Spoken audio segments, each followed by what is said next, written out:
Asshole Podcast. Opinions are like assholes. Everyone got one, so I invite you to hear mine.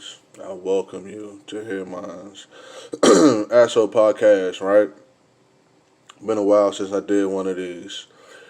Largely in part because I'm trying to obtain a college degree of sort, right?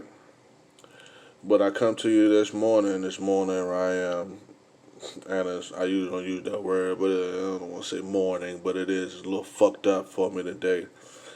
But I have been awaiting a final grade in a class, that I thought I did fairly okay in. But my issue is I felt like, okay, to cut to the chase.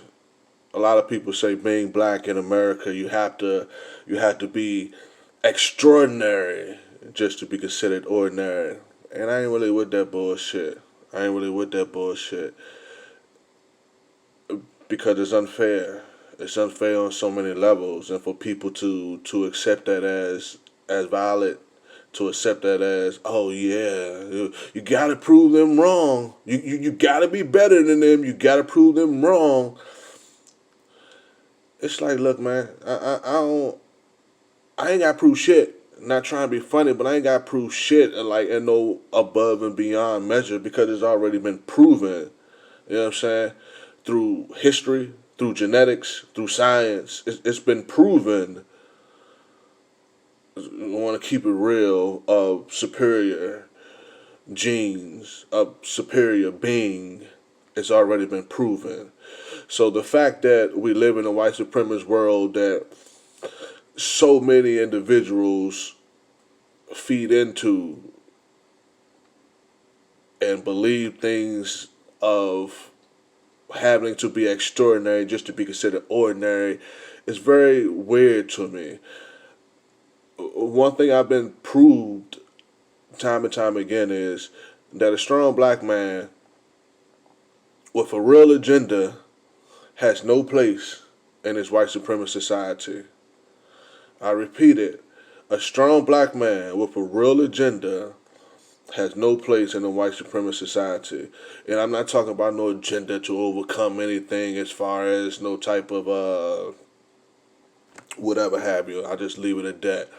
But I'm talking about an agenda to actually change the perception of our race, our human race.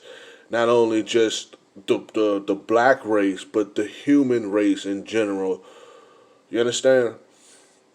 It's like I've been trying for going on 3 years now to obtain a degree.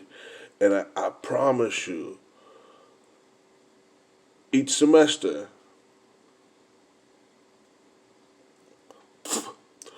there's a professor, someone in position to hold me back that does their best to hold me back. And I'm not just saying me personally, I'm talking about a black man in general. There's a reason why black men are in the predicaments that we're in. There's a reason why the black woman is on paper far more educated than the black man. There's a reason why, and I'm living it right now. I'm no ass kisser. I'm no yes man. I'm none of that. Like, I'm none of that. Like, seriously, I'm none of that. I scare folks. I keep it 100. I scare folks. Black men, especially black men of power. Black men of power, I mean power, the belief of self, the belief that you are a God, the belief that you come from a God, belief that you are God's chosen people. A black man is someone who,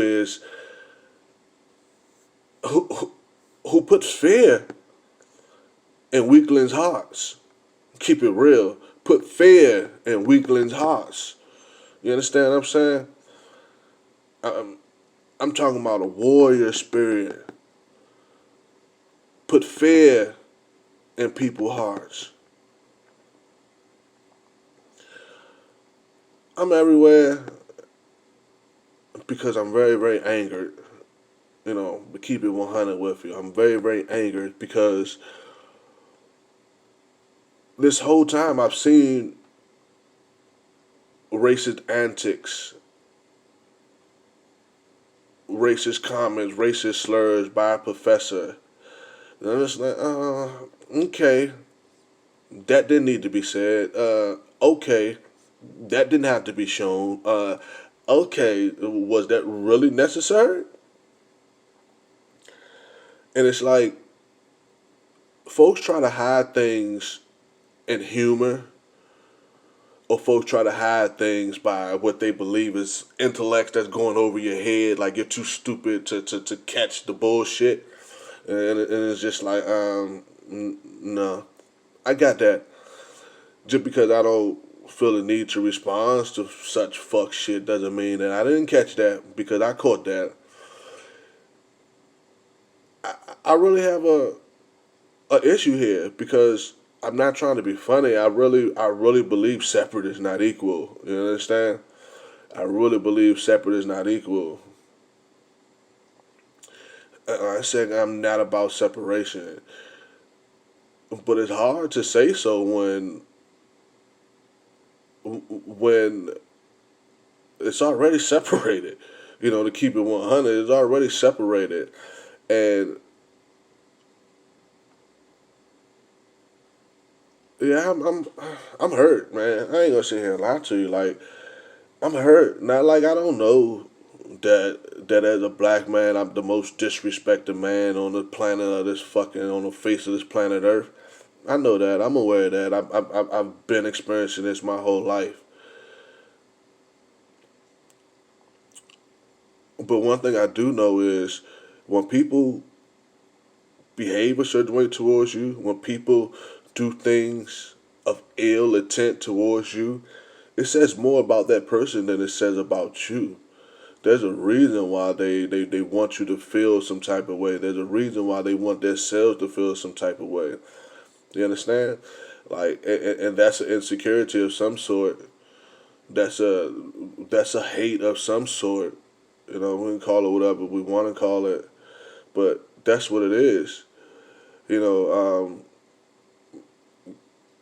I'm a fan of Dr. Umar Johnson, and I'm not too sure what he changed his government to, but I'm a fan of Dr. Umar Johnson, and one of the things he said was when he was going through his college career, when he was going through his college studies, he had to, in a sense, almost keep his true intent under wrap.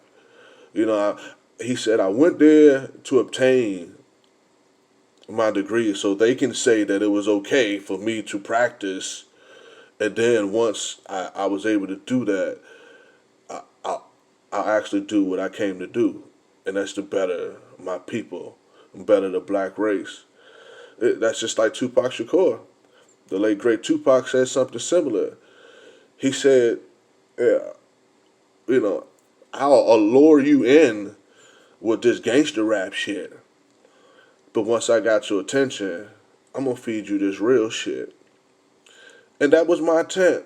My intent is to feed you this real shit. Like seriously, like and